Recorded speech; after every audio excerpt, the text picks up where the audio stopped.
Insoumise. Sarah Legrain, vous êtes membre de la France Insoumise et secrétaire nationale du parti de gauche. Vous êtes derrière les cheminots dans ce combat ?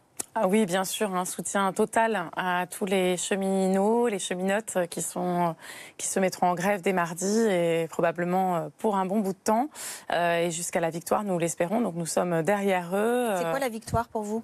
Alors la victoire, ce serait de faire céder le gouvernement et faire céder Emmanuel Macron là-dessus, mais aussi sur tout ce qui, en ce moment, appelle à la mobilisation des travailleurs, puisque vous voyez que la lutte de la SNCF engage derrière elle beaucoup d'autres thématiques et peut être vue comme la pointe avancée d'un mouvement social peut-être beaucoup plus large dans les mois qui... Vous voulez en faire un symbole de la lutte contre la politique du gouvernement ? Oui, parce que c'est ce que subissent actuellement les cheminots. L'attaque que subit la SNCF est tout à fait emblématique de la ligne du gouvernement, une ligne libérale de privatisation des services publics. C'est la même ligne libérale qui s'applique quand il s'agit de s'en prendre à la fonction publique, mais aussi aux petites retraites, mais aussi à l'université. Et vous avez actuellement beaucoup de secteurs qui sont en train de craquer. Et je pense que les cheminots peuvent servir de fer de lance pour une mobilisation plus vaste que nous appelons de nos vœux. Dans les communiqués, dans les écrits, les déclarations de la France Insoumise, on lit, le gouvernement veut la casse de la SNCF, il y aura des conséquences dramatiques pour les usagers, pour l'aménagement du territoire.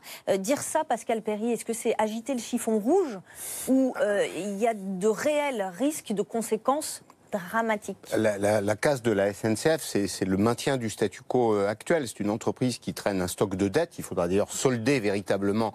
Ce serait ne rien faire qui serait cassé. Je crois sincèrement, oui, que ne rien faire, c'est effectivement prendre un risque.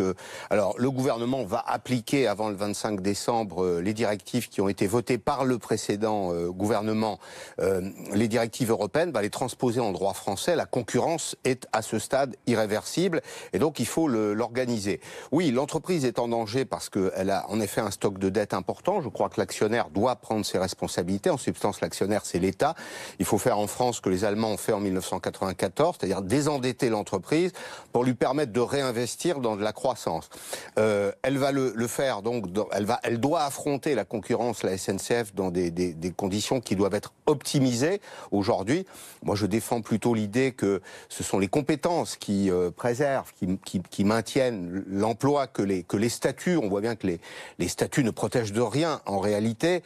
Je pense que la SNCF a vraiment des arguments pour entrer dans la concurrence.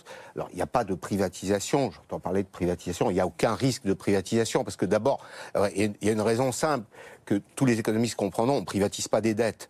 Il n'y a pas de candidat, si vous voulez, pour la privatisation des dettes. Et le statut du réseau ferré, c'est-à-dire le ballast, si vous voulez, le réseau en tant que tel, le réseau physique, lui, n'est pas menacé en réalité. C'est lui qu'il faut désendetter. La concurrence, elle va arriver sur les activités de mobilité.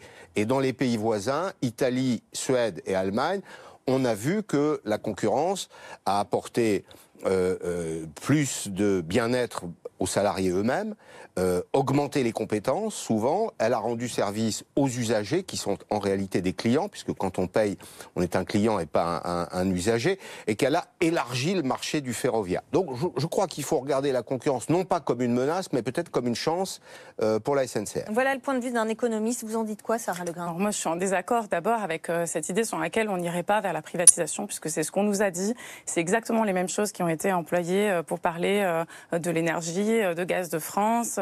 Et quelque part, c'est une logique qui est à l'œuvre dans l'ensemble de l'Union européenne. C'est que cette mise en concurrence, c'est une casse des services publics. Et quand vous dites justement que c'est des clients et non des usagers, c'est une vision du monde que de considérer que le train, maintenant, va être la propriété une propriété d'intérêt privé, va avoir des clients et non plus des usagers. Alors nous défendons l'idée de service public. L'idée de service public, c'est celle qui permet aussi d'assurer l'égalité sur les territoires. C'est celle qui permet de s'affronter à un enjeu majeur du XXIe siècle, qui est celui de la lutte contre le dérèglement climatique et contre les gaz à effet de serre.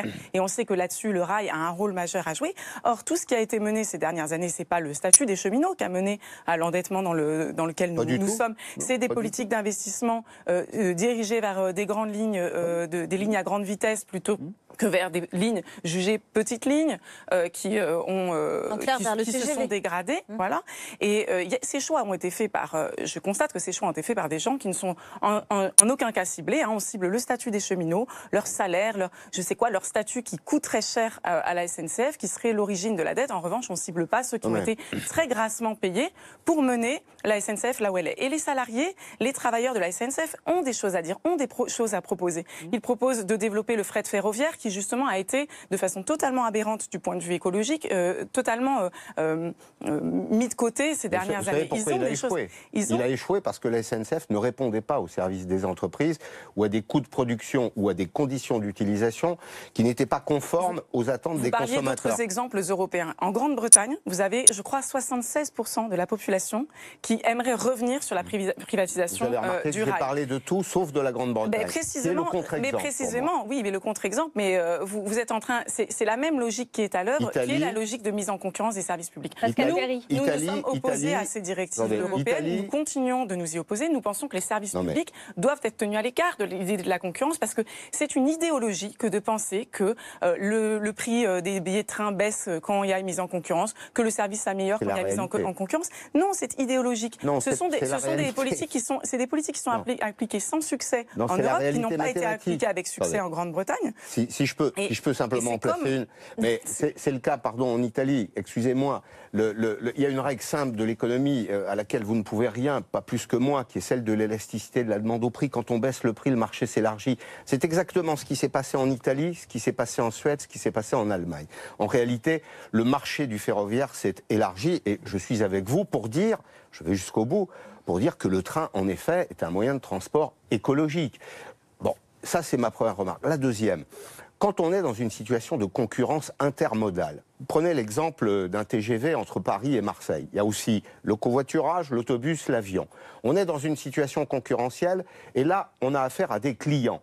Sur l'Île-de-France, où il y a une situation de monopole naturel, et je crois incontestable de mon point de vue, en effet, on parle à des usagers.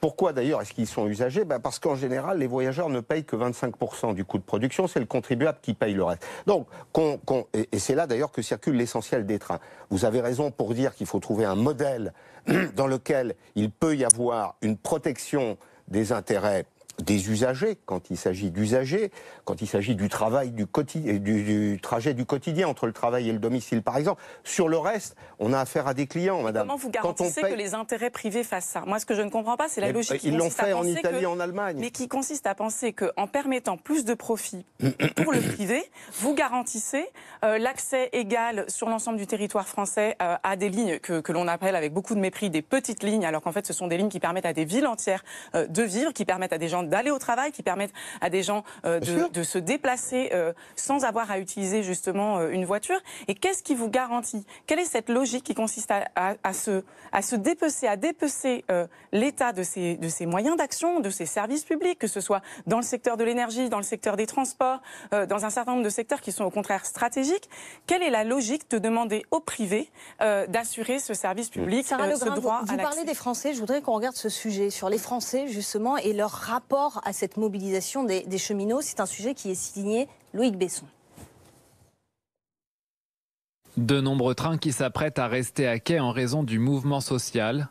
Une grève injustifiée pour la majorité des Français, selon un sondage IFOP pour le JDD. Le problème, c'est qui est-ce qui ça va embêter ? C'est les usagers.